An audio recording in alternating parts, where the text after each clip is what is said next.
The National Roads Authority in 1998 published a road needs study. The conclusion was to build bypasses along the national routes of all towns and villages.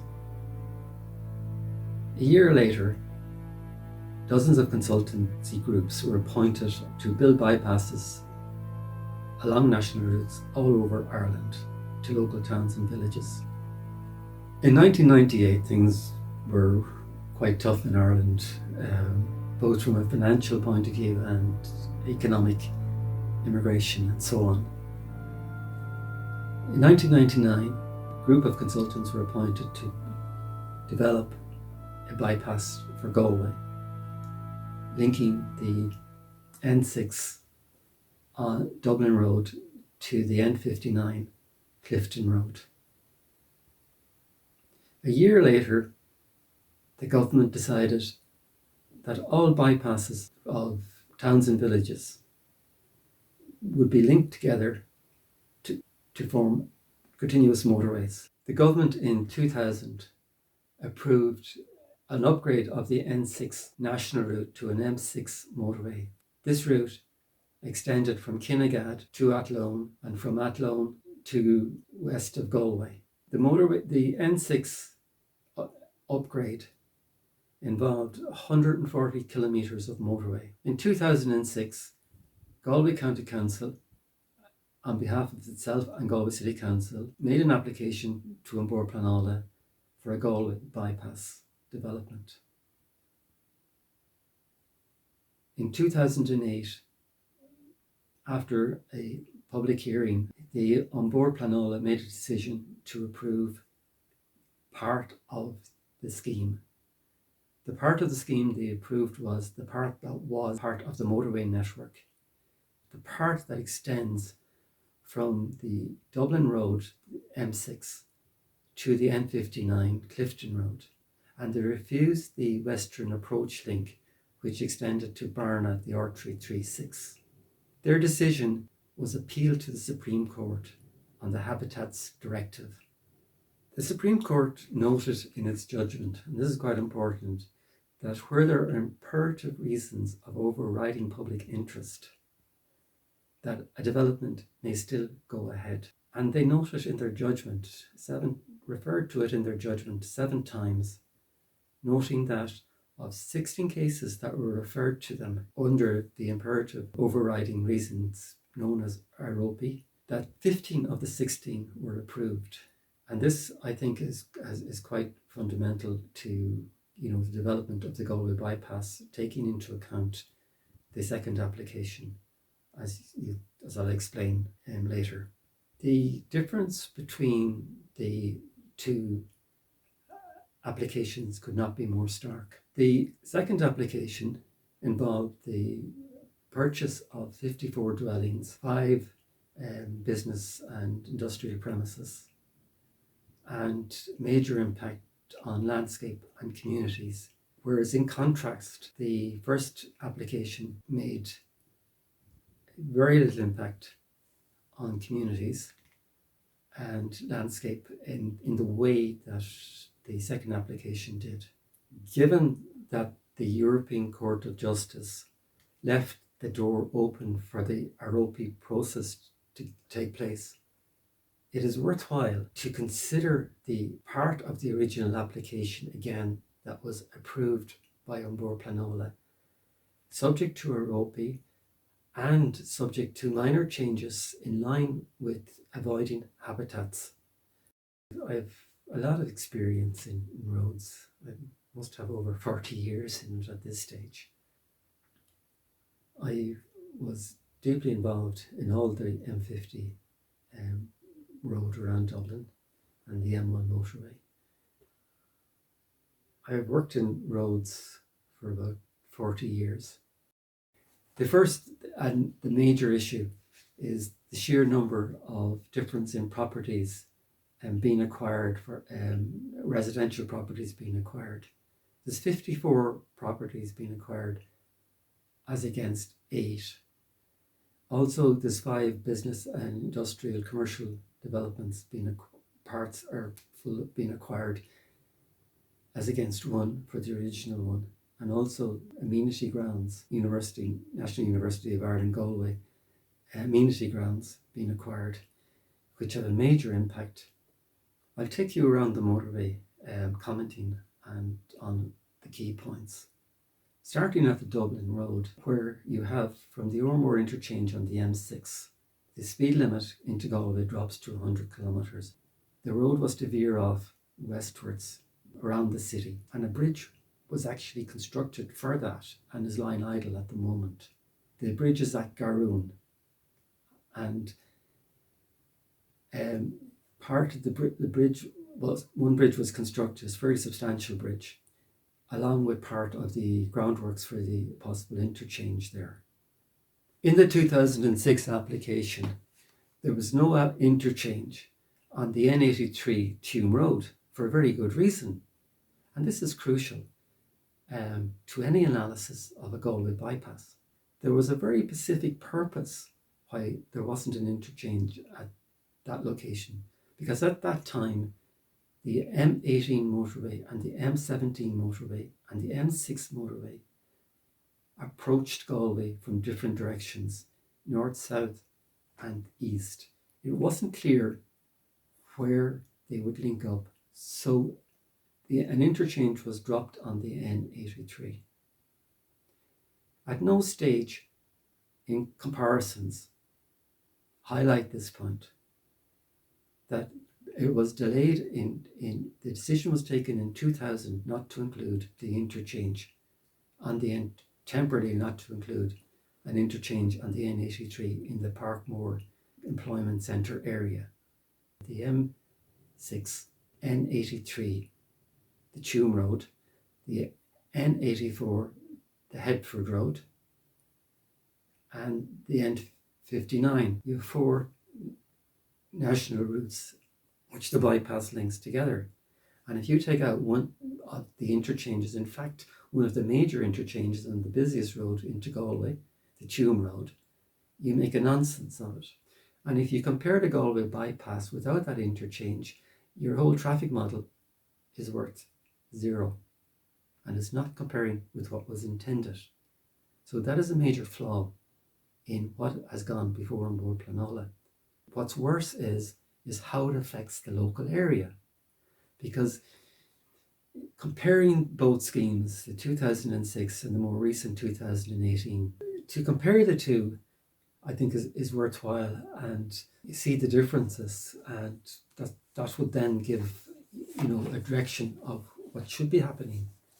The 2018 has an interchange on the N83 beside the racecourse. It's actually an interchange, a split interchange. It's a very inefficient type of interchange to have a split interchange on a national route, especially where the new interchange is half on the racecourse side and half on the existing N83, which makes any traffic movements really complicated, really awkward, and a congestion big time on it. Is it progression? I personally, I'm a farmer by trade, but I can't see progression. I can't see it where there's 54 houses and other people's lands and my house, our house and our lands. I can't see it happening at all. And how strongly do you feel that the alternative that still to an extent is available has not been progressed with the current scheme? Yes, the current scheme is definitely the wrong one. The first one, where there were only so many houses going and so many fields, there were no tunnels. They didn't have to worry about the Ballybrit Racecourse. Whereas if you have the interchange on the N83, where Parkmore Road links onto the N83, you can create what I would regard as quite a normal direct interchange, which actually functions very, very well, which will serve the Parkmore area, business employment centre area, in a way that the proposed interchange at the racecourse does not. For instance, traffic from the south into Galway or traffic on the M6 into Galway will find it more attractive to use the existing road network all the way onto Parkmore Road. For traffic coming in from the south, coming from Oranmore, they will stay on the existing road network to Briars Hill. They'll turn right there and then onto Parkmore Road. So what's the difference between these two interchanges? The one at the racecourse, estimates the community, is a high bridge over. It's a very, very expensive road over the existing road. It takes out a number of houses, but the houses that are left behind will have the road shadowing them, and it's running over them on it. Well, everyone in the area is just frozen. We can't sell. We can't move on. We're just remain stagnant. It's a terrible situation. There's people in here and they want to move, and it's disgraceful really that they're left. There's people in there here living on their own, widowers, and they cannot sell their house, and the house is going to be locked, and they can't move out until such a time. In the meantime, they have to be doing all the repairs in the houses.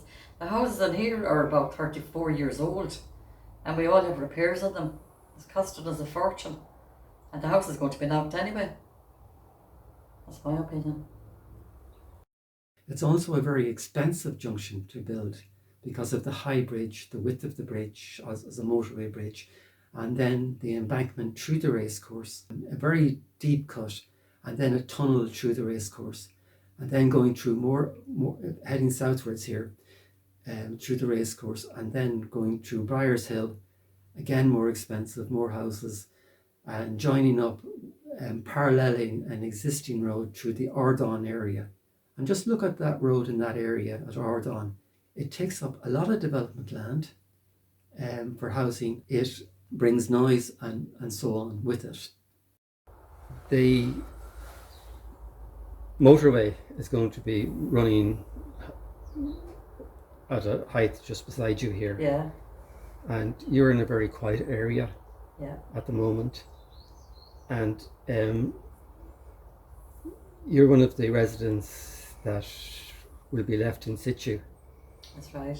And what do you think that will have an effect on the quality of your life? But of course it'll affect the quality of our lives. If we could move out of here, we'd move out. But we're all stuck here, and there's nothing we can do about it. We never expected this coming in here. So they're going to cut this estate in halves, and if and when they ever do decide to start it, it's going to take a couple of years, like. So there's going to be Kango hammers and noise, and it's going to be absolutely atrocious to actually live while they're actually doing it. And there's nothing we can do about it. We just feel helpless, like. And what the effect on the remaining residents, as a remaining resident? Well, it's mentally, of course, it's having an effect on us all. We all feel it. And will you get compensation from the road scheme? I'm not getting anything, nothing. And you're located right beside the road? I'm right beside the road and getting nothing. Nothing. Over towards the Tuam Road, where there was no interchange shown in the 2006, but I include the interchange here because it was intended to be included as part of when the alignment of the M17, M18 and M6 was decided. It was always the case back in 2000 when the decision was made not to build not to include an interchange in the 2006 application, because it wasn't known during the design where exactly the M18, M17 routes and the M6 routes would join in. Well, the principal difference between the two costs from an economic point of view is the cost of the schemes. The green route would be 250 million more expensive than the blue route, using the figures of 2006 and 2018, adjusting for inflation, cost of construction, etc. So that's a major difference. So how do the two routes perform and compare to one another, and what would be involved to go forward and deliver a bypass as soon as possible? I think myself, it was like the mouse and the mouse trap. He could smell the cheese, he could see the cheese, but so he thought, I'll be faster than the trap. They all thought the same thing. We started to ask questions. Now, like you yourselves are new here to me. You're asking me questions. I have no ready-made answers, because all we can say is we know it's wrong. Not because our house is going. They have to build a road. They have to free up Galway City from traffic. We know that. Everybody is agreement with that. But damn it to hell, it should go back where there's no houses. Very little land taken. In this house here, in this site, we're here 40 years. And the family themselves, the Tullys of Castlegar, are here since 1755. It's irrelevant, because I've been told that. You're only a number. Be it your telephone number, be it whatever number is on file, you're only a number. It's hard to say, like, I mean, if the bypass gets planning, I'm still in limbo, right? So, because somebody will take it to judicial review, whether it's Galway City Council if it gets turned down, or if it's, you know, some other action group if it gets approval. And there's still the possibility that someone will take it to Europe. So while my life has been on hold for 7 years, like as my neighbours said down the road, they've stolen our lives, because you can't enjoy your property, you can't plan, you can't make any decisions, you're just in limbo for 7 years. And that should be grand if we were young, but I'm the youngest on this road. You know, so they haven't even taken into account the age profile of the individuals they're talking about. So we're still stuck, because if they do give planning, there is still the possibility that we could still be sitting here in 4 years' time, waiting for them to make a decision. The alternative then is to proceed down through the local area plan of Ardán. So the difference between the two schemes is that the blue route really doesn't affect Ardán. The green route does, because you're upgrading that route from what is the N6 now at the moment. You're upgrading that to a full motorway, and that will limit the options available for Ardán greatly, as will the road along the road that runs north-south along the existing road to Briar Hill. So the blue route, you'll be able to use the existing road to some degree to develop the local area plan that's in place already for Ardán, and it'll release a lot more, significant more land for it. The effect in Briar Hill on the green route, you can see, is much greater than for the blue route, just west of Briar Hill. The difference is that you're running between the two routes, proceeding around the city, is one is in countryside and the other is in built up. But the one that's in built up goes through the racecourse. You have to build a tunnel there, and then you have to go into a very deep cut, and then you're into a split interchange, which has connotations for how traffic works and how traffic accesses the local employment centres. The other ameliorative measures that can be taken that could lessen, say, the impacts of the blue route as it crosses the Corrib. This, surprisingly enough, is not difficult from an engineering point of view. You can bring the blue route as it crosses the River Corrib, either in a bridge, as was proposed in the 2006 development, or by a tunnel, which would be a cut and cover tunnel. In other words, you would cut a trench part, put the road down, you would backfill it and open up the next part on it and move forward like that. That, in this day and age, is actually not a difficult engineering problem. Any soil you have to disturb, you can GPS mark it down to the exact point. You can take off the sods, move them aside, and when the road is constructed, you can move back the sods again to the exact same position, and the wetlands there would continue as before, unaltered. This has been done in many places. This is in, say, the blue route that would make on it. Well, it is to bring it across the Corrib underground, because at Menlo Castle, where Menlo Lane goes down to the river, you can keep the road in deep cut. You can keep it in deep cut, but you can go from there at Menlo Lane in tunnel for a little over a kilometre and come on to high ground, just the southeast side of Glenlo Abbey in high ground. So the road would pass without effect under the River Corrib. Is that more expensive than the bridge? We're taking the embankments between Letra Interchange, just west of Bushypark on the Green Route, right across the river to New Road, just beside Menlo Castle, and the embankment to the east of New Road. In other words, they have a bridge there, and then the tunnel. You're not going to have more expense on that cut and cover section if properly designed. And I know of plenty of instances where that has been done successfully at reasonable prices, and that can be done. So what are the options available to complete the scheme in the shortest time possible? A scheme that, with minimum risk of objection, by a long shot, the earlier route, the 2006 blue route, certainly fits into that category in all areas, and in particular with the aerobie aspect of it, of overriding public interest. So it is the most likely buildable and doable scheme from that point of view. That's not to say that all environmental reduction impact issues can need to be taken on board. Is there a mechanism for doing this, or what is the mechanism for doing this? Well, On Board Pleanala have used this mechanism a number of times in schemes that they're doing, and so have the county councils used.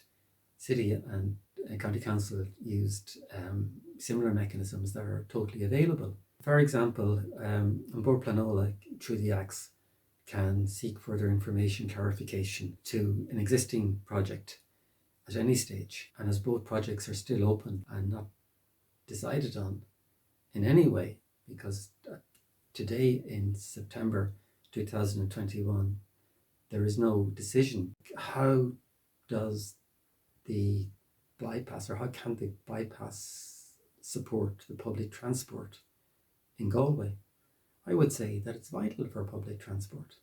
You can build your public transport when you have a road infrastructure. Most public transport needs a road infrastructure, and by providing the bypass to the city, it leaves a lot of existing space and possibilities to do things in the city that you couldn't do without the bypass. I'll give you some examples. You could build a transportation centre in Ardon. Now that would be a focal point of the community there. But you'd have national buses linking in there from the M17, M18, M6, and the other national routes like the N59 Clifton Road, the N84 Headford Road, the N83 Tuam Road, and the R336 Western Link Road, and the R446, the Southern Approach Road. But also you would link in the suburban buses and the urban buses and local buses. This is quite a common thing to do. So that would be just for a start. Transportation centres tend to incorporate a lot more than that as well, such as Park and Ride, dedicated rail lines to them, and so on. And that's more than possible than Galway. In fact, Galway has, contrary to most people believe, has quite a good infrastructure. It has a system of parallel roads and spoke roads radiating out from the city. You can build on that by an integrated public transport system. And for an integrated public transport systems, you need the hub and spokes. And you probably need more than one transportation centre, maybe not as large as the one in Lourda, one over towards the N59, where traffic could be intercepted coming to the city and leaving the city, to use public transport. So finally, to say, what needs to be done to expedite the bypass, which is really needed. I mean, anybody who knows Galway knows one thing for sure, that traffic is just one big traffic jam on the periphery of Galway, and is creating a lot of hardship.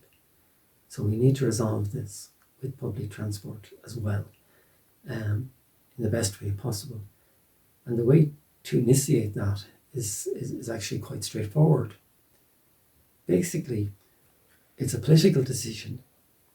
After viewing what I have said, I would strongly recommend that a specialist be appointed who has experience and knowledge of Bord Pleanala, what's required, because they are the decision authority on this, and also a specialist knowledge of strategic developments. That person can do, I would say, a 1-page report and maybe 2 or 3-page appendix with what has to be done. And I can assure you that that will solve the problem, and that is the solution and the way forward. So it's not complicated. And I assure you, from my knowledge and experience, that will get a result.